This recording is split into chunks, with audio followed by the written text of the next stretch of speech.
नमस्कार मित्रांनो, आज आपण बघणार आहोत ANC एक्सरसाइज। त्यामध्ये आपण कसं लिहायचे, काय काय काय लिहायचे ते मुद्देशीर आणि पॉईंट टू पॉईंट लिहिलेलं आहे मी। तर आपण बघूया। प्रस्तावना लिहायची, पहिले इंट्रोडक्शन लिहायचं ANC एक्सरसाइजची मध्ये। गरोदर स्त्रीने तिची रोजची दैनंदिन कामे करावी, त्यामुळे तिला पुरेसा व्यायाम मिळतो। सकाळी व संध्याकाळी मोकळ्या हवेत फिरावयात जावे। अतिश्रमाचे व थकवा येईल अशी कामे टाळावी। ती जर नोकरी करणारी असेल तर तिने प्रसूतीच्या आदमासे तारखेपासून 6 आठवडे रजा घेणे श्रेयस्कर ठरेल, कारण शेवटच्या दीड 2 महिन्यामध्ये ती खूपच अवघडलेली असते व घरकामासहित नोकरीच्या ठिकाणी तिला कामामुळे थकवा येतो। स्त्रियांनी प्रेग्नन्सीमध्ये अशा प्रकारे चालले पाहिजे की त्यांना आरामदायी वाटेल, म्हणजे त्यांना जसं कम्फर्टेबल वाटेल तसं चाललं तरी चालेल। गरोदरपणात व्यायाम केल्याने गर्भधारणेची गुंतागुंत टाळता येते आणि बाळाला निरोगी सुरुवात होते। प्रकार बघू आपण, त्याच्यामध्ये कोणते कोणते प्रकार आहे। वेगाने चालणे, पोहणे, घरातील स्थिर सायकलिंग, जन्मपूर्व योगा, म्हणजे जन्मापूर्व योगा करायचा अगोदर, प्रमाणित एरोबिक्स प्रशिक्षण मार्गदर्शनाखाली कमी परिणाम करणारे एरोबिक्स, श्रम आणि प्रसूतीच्या तपासणीसाठी विशेष व्यायाम असतात, ते व्यायाम करायचे। फर्स्ट बघू, वेगाने चालणे।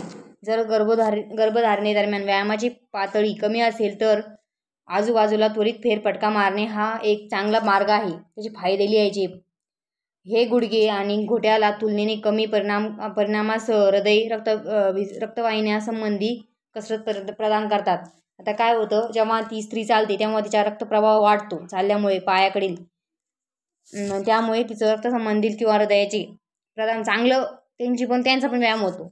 सुरक्षित टीप काय लक्ष ठेवायचे आपल्याला, त्याच्यामध्ये त्याचे फायदे ते, पण त्याची निकट सुरक्षित टीप काय ठेवायची, गुळगुळीत पृष्ठभाग नसावा, चोपडं नसावं ते, पडणे टाळण्यासाठी आधार देण्यासाठी पादत्राणे घालून किंवा खडक इतर अडथळे टाळून सुरक्षित राहा, म्हणजे ह्या सुरक्षिततेची काळजी घ्यायची आपल्याला। त्याच्यानंतर पोहणे पाण्यात चालणे किंवा एक्वा एरोबिक्समुळे सांध्यांवर दाब न आणता हालचाल होऊ शकते।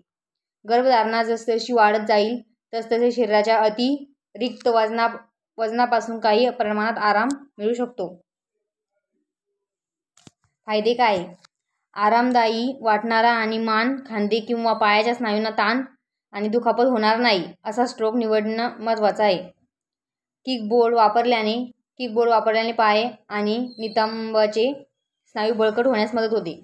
त्याच्यामध्ये एक सुरक्षित टीप काय करायची आपल्याला, डायव्हिंग किंवा उडी मारण्यापूर्वी परावृत्त करा, ज्यामुळे ओटीपोटावर परिणाम होणार नाही। उडी मारण्यास टाळायचं आपल्याला। जास्त गरम होण्यास धोका कमी करण्यासाठी उबदार पूल किंवा स्टीम रूम, हॉट टब सैना टाळा, म्हणजे हॉट टब टाळायचा आहे, गरम पाणी टाळायचं आहे आपल्या। थंड पाण्यामध्ये जास्त थंड पण नाही पाहिजे, नॉर्मल। स्थिर सायकलिंग करायची, त्याच्यामध्ये स्थिर बाईकवर बसून सायकल चालवणे, ज्याला स्पिनिंग देखील म्हणतात। फायदा काय, सायकलिंग चालवल्यामुळे सांधे आणि श्रेणीवर ताण कमी करतात आणि हृदय गती वाढण्यास मदत होते। बाईक शरीराचे वजन वाढण्यास मदत करते। दुचाकी स्थिर असल्याने घसरण्याचा धोका कमी होतो, पडण्याचा धोका। योगा, प्रसवपूर्व योग पूर्ण स्त्रियांना त्यांचे सांधे लवचिक ठेवण्यास आणि लवचिकता राखण्यास मदत करू शकतात। योगामुळे वेदना आणि तणाव कमी करण्यास मदत होते। त्याचे फायदे काय, स्नायू मजबूत करणे, रक्त संचलन उत्तेजित करणे, निरोगी रक्तदाब राखण्यास मदत करणे, वाढती लवचिकता वाढणे, विश्रांती वाढवणे, प्रसूती दरम्यान स्त्रीला शांत राहण्यास मदत करण्यासाठी तंत्र शिकवणे इत्यादी। सुरक्षित टीप काय, जसजशी गर्भधारणा वाढत जाईल तसतसे पोजेस वगळण्याचा विचार करा, म्हणजे वेगवेगळ्या योगासने ज्या अवघड पोजेस आहेत त्या टाळायचे आपल्याला। स्त्रियांनी जास्त टाळणे देखील काळजी घ्यावी, कारण यामुळे दुखापत होऊ शकते। केगल व्यायाम, हा व्यायाम ANC मध्ये खूप महत्त्वाचा असतो।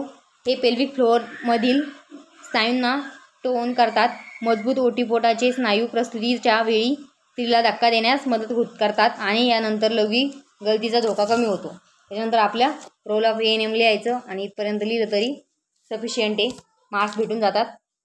तरी लाईक करा, सबस्क्राईब करा, शेअर करा. थँक्यू.